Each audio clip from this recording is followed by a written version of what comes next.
महाभारत में बर्बरिक कौरवों के साथ होता तो आज हम सभी शकुनी की पूजा कर रहे होते। तो एक दिन कृष्ण जी ने बर्बरिक से पूछा कि तुम युद्ध में किसकी तरफ से लड़ रहे हो।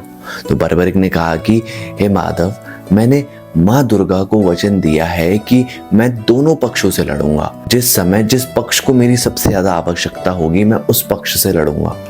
तो माधव ने कहा कि ऐसे तो कभी ये युद्ध खत्म ही नहीं होगा, ऐसे तो कभी समाप्ति नहीं होगा। जब पांडव कमजोर पड़ेंगे तो पांडवों की तरफ से लड़ोगे, कौरव कमजोर पड़ेंगे तो कौरवों की तरफ से लड़ोगे।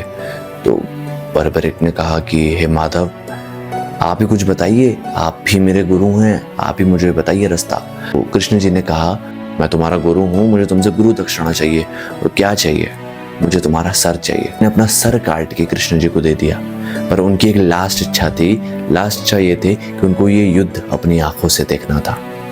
तो कृष्ण जी ने उनका सर उठा के एक ऊंचे से हिमालय पर्वत पे रख दिया और उन्होंने पूरा युद्ध अपनी आंखों से देखा।